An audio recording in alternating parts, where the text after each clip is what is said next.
Hello everyone and welcome back to a brand new episode of Bots Off and our second review of the Battlebots Faceoffs.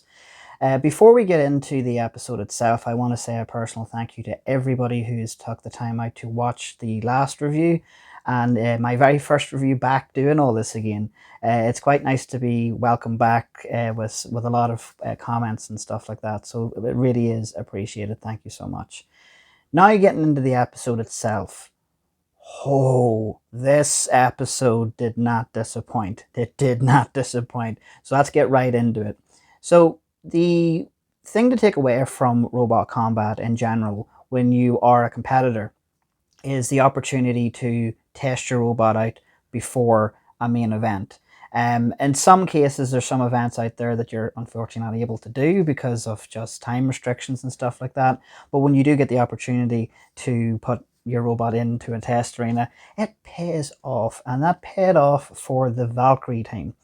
They were in the middle of doing a test. I believe they were inverted to see if the weapon motor could work. I imagine their plan was to try and hit directly to HyperShock's weapon and stuff. But in that interview, when they're in the middle of doing their little interview, a massive explosion happens. Not massive, just a little and then you see smoke and fire, and honestly my heart dropped because I really am just astonished how good Valkyrie has got, with the upgrades, and to see them, like, I generally, my heart went, oh god, don't tell me, because in the first episode, as we've seen, they talked about that they only have one set of batteries. They have they're very limited with their parts, and I generally thought, this is it. This is it. We're not going to get Valkyrie. Valkyrie will have to pull out, and it was kind of, please work. When they got it back into the pits and had a look at it, they found out that they had blown up a speed controller and a motor. So the good thing about Leanne was, right, no messing about. Let's strip the entire robot apart. We have a spare pod. Let's put it in there. Let's get all the electronics. Let's just take everything apart. And that is the right thing to do, because I've done that before where I thought it was just a motor. It was just a tiny little motor that was going to give me trouble in my battles, and it turned out that it was actually the speed controller, and it cost me a battle. That was a bad time. So I would recommend anybody, just to be 100% conscious, take your machine apart. If you've got spare parts, put the spare parts in. um, but it was heart moment, like, oh my god, Valkyrie's not going to make it. Then we get the next part, is, which I thought was quite nice, is a little bit of one-to-one with Will. Should make a meme of that. Anyway, the thing I liked about this is, and this is what I've been saying about the BattleBots face-offs, is you're getting to see the teams and you're getting to actually know a bit more about the teams. They're not just, hi, I build a robot and we smash the life out of our friend's robot, yay. You're actually getting to hear more about the machine and the people behind it. And what Will talks about in this little part of the interview is about Alex, his wife, and how much his team has progressed and moved on to bigger and better evolution of HyperShock. Now, what's kind of shocking for me, and that realizes, Jesus, it's been that long, that HyperShock is like 10 years old. It's crazy when you really think about it, because we've had like 10 years of BattleBots. That's great. That is absolutely amazing. But it was quite nice and down to earth moment where you get to hear that, with his, how much he loves his wife. And it is a wonderful thing to have your partner like the same thing as you like, and understand the frustration moments. I can relate with this because of my own fiance. She got into the sport with me and has really, I can understand what Will's saying there about calming you down, helping you out. And it's also quite a nice moment for Will as well, because he's now passing the torch to his wife, who, as they call it, the kill mode, like the straight into battles and stuff. As I said in the previous episode, when you're a couple and you can resonate with each other, it is just perfect harmony. And as I said before, Will has got HyperShock down to a T between the team, the machine. Don't change it. For the love of God, Will, don't change it, please. Stick with this one.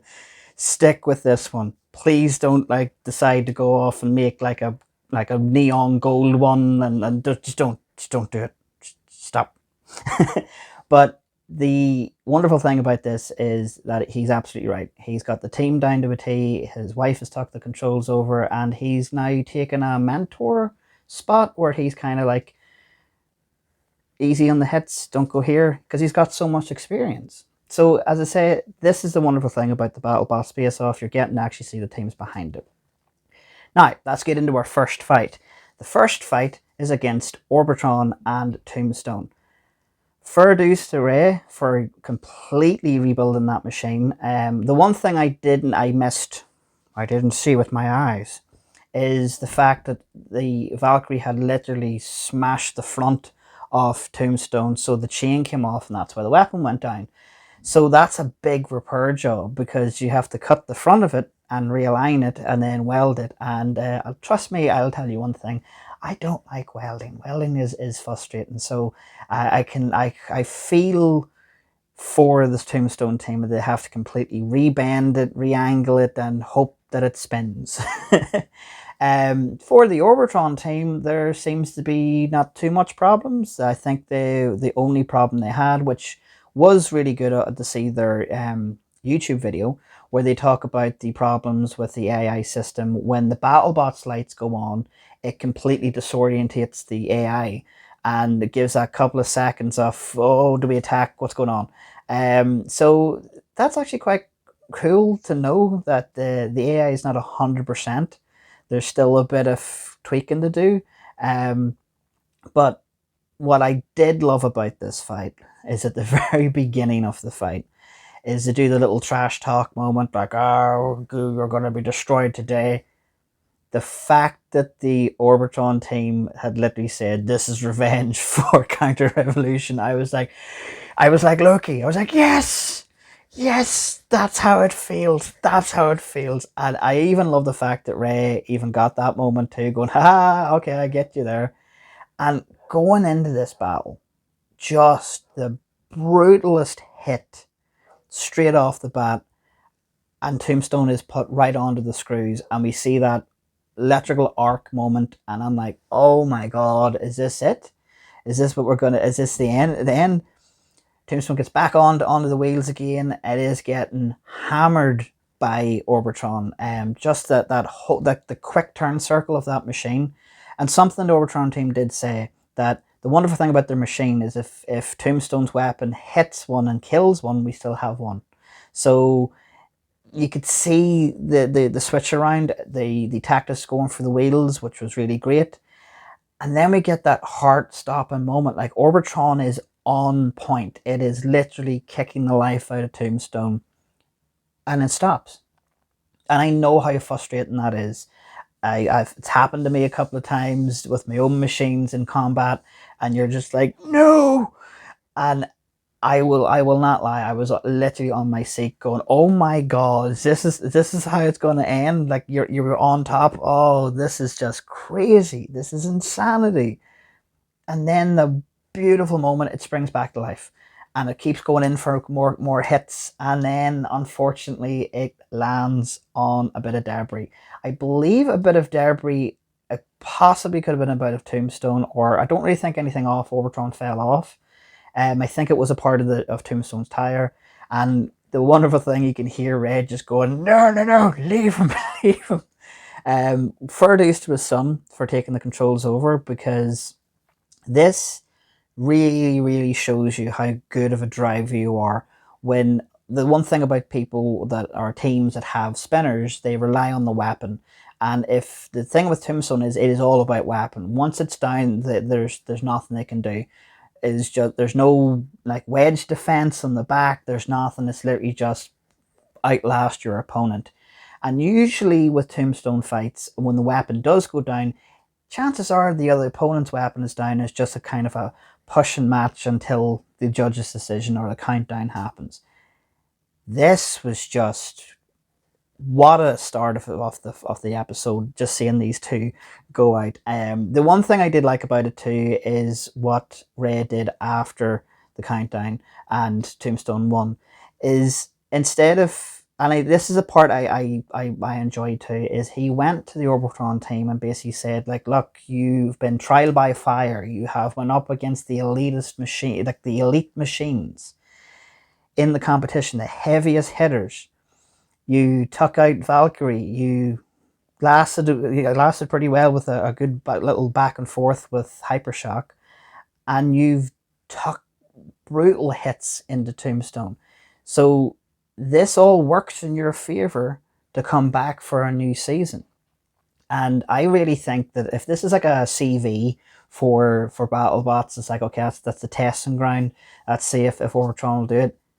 Yes, I could 110% say that Orbitron could do really well in Battlebots. There is one dream fight I would love to see them face off against each other. Maybe in a full season, maybe in another Battlebots Faceoffs episode, series 2. Imagine Orbitron versus Manta. Now that would be an insane fight. Really, really fun fight. Maybe we'll never know. Who knows? Who knows? But it was quite nice to see that Ray just kind of give the new teams advice about, hey, look, you've done really good. Don't feel disappointed that you lost. It happens to the best of us. Continue on. And same thing I would say to the Orbitron team. You've made one hell of a machine, and it would be a shame if you just went, you know what, I think we're done. I don't see that happening. I could see that the team enjoy it really, really well, and I could really see that machine go far. Like, you took on the biggest of the bad, the baddest of the bad, and you done really well. So fair dues to the Orbitron team. Now, the fight that I have been waiting for so much, like no word of a lie, like, as this is the third time this team have faced off each other, HyperShock and Valkyrie. And in the first time they met, it was a couple of seconds. And the second time, there was a good bit of back and forth. And then Valkyrie's weapon turned into a Beyblade. It ended as you would expect it to end. But going into this, seeing the caliber and the upgrades that Valkyrie have done, I was definitely going, Valkyrie could be in for a win here. Like, could actually beat HyperShock because of the upgrades. The best upgrade that they done, well, the two upgrades I would say they done, was put magnets on the back of Valkyrie, because the problem with Valkyrie's weapon setup is it's heavy and all the weight is at the front. So you're kind of like a seesaw effect where you're counterbalancing, and that's the problem with the traction. And the fact that the Valkyrie team looked at it and went, okay, we've no traction, let's get magnets. Get the magnets, and the magnets worked great. So that's the first upgrade. Second upgrade is BAM. BAM, I have to say, as I said in the first episode, really dialed in driver. I know that the first fight, it was you're flying in the air and unfortunately your wheel got sniped. But in the Tombstone fight, I could see what BAM's tactic was. It's like, go in for the attack, back off, turn your machine towards your opponent, and just don't go for a box rush. Just wait it out and see what they do. And if they go in for the box rush, take their wheels out. Because that's the advantage of an undercutter, is that no matter what defense you have, and you can never really defend with an undercutter, it will get your wheels. Unless you have some sort of miracle defense system, which never works because undercutter will kill you. And you could see going into this fight that the HyperShock team made a very fair point. Robot luck. We don't know. We're on top. We've won many fights so far, but something could happen. So we have to be prepared for that. you could also see the fact with the Valkyrie team. I think the Valkyrie team were kind of a like, third time's a charm. We'll probably get smashed up, and HyperShock's going to win this. But man alive, that moment with the two of them together in the arena, I'm like, oh, this is good. This is gonna be crazy.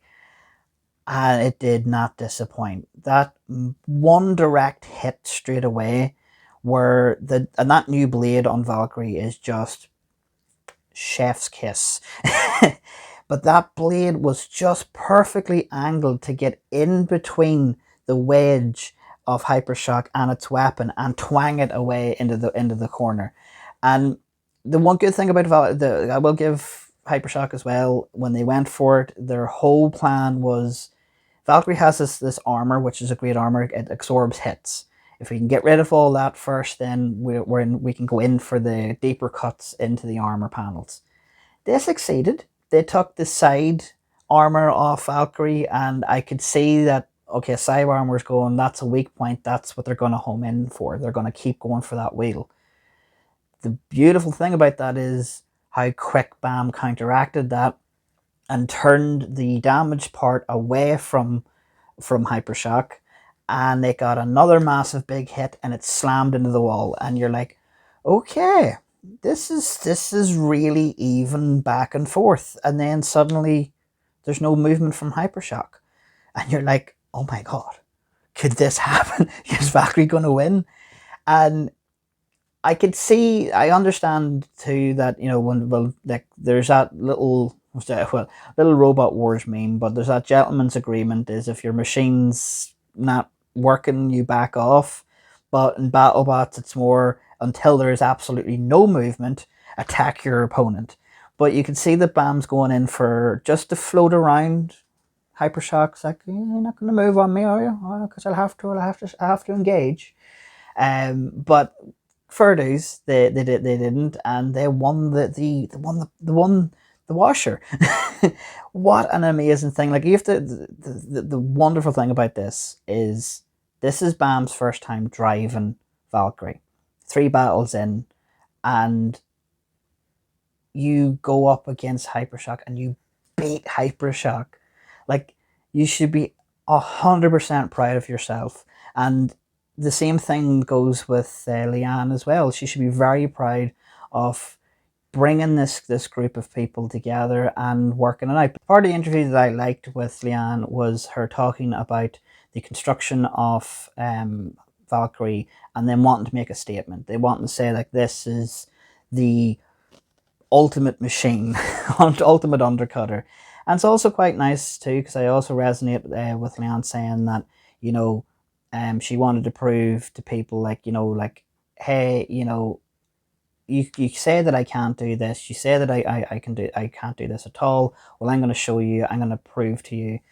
And I really believe that Leanne has, like, I have a lot of respect for her, because even from the beginning, I have a lot of respect for what she does. She's brought on so many different people. She's helping out. She's a big supporter of the STEM program, and you can see the chemistry between BAM and Leanne, that the whole mentor thing, because, like, I know how that feels myself. I'm mentoring a young combat robot team at right now, and you get that old satisfaction moment when you're like, yes, you've won. So I'd say it's took them a time to, like, process the fact that they've won this. My one thing I would say is, please don't retire Valkyrie. Please continue on. If there's any more events coming along, please come to them. I would say stick with the setup that you've done with Valkyrie is perfect. Everything's working. Magnets, new weapon, and BAM as the driver. You've literally done exactly the same thing as HyperShock, and is test bedded. Everything's working for them. Overall, this episode was just amazing. There was no little moments where you're like, oh, okay, this is gonna drag out. It was just boom, boom, boom. To all the teams who were in the first episode, look, thank you for coming out to Las Vegas and filming all this and entertaining us all. We've sorely missed it. We truly have. And I'm looking forward to it. The one thing I was shocked is a little promo at the end of it where we get Mad Catter explaining about episode 2. And the best thing about episode 2, my boy Scorpius is back to fight it out. So I'm really looking forward to seeing what Zack and Deanna do with this maybe new weapons, maybe new setup. We don't know. The machines that they'll be fighting against are like a really high power caliber, and the fact that they're saying that there's a brand new Mad Catter. That's going to be an interesting episode. But overall, I have to say, great first episode. Really looking forward to watching episode 2 when it comes out. And thank you all for watching this review. I hope to see you back again on Bots Off. As I said before, we will be doing a wee bit more bits and pieces. Plans are review all of Faceoff and then review other combat shows. So hope you enjoy the series. Until then, thank you so much for watching this video, and I will see you all in the next one. Bye bye, everybody.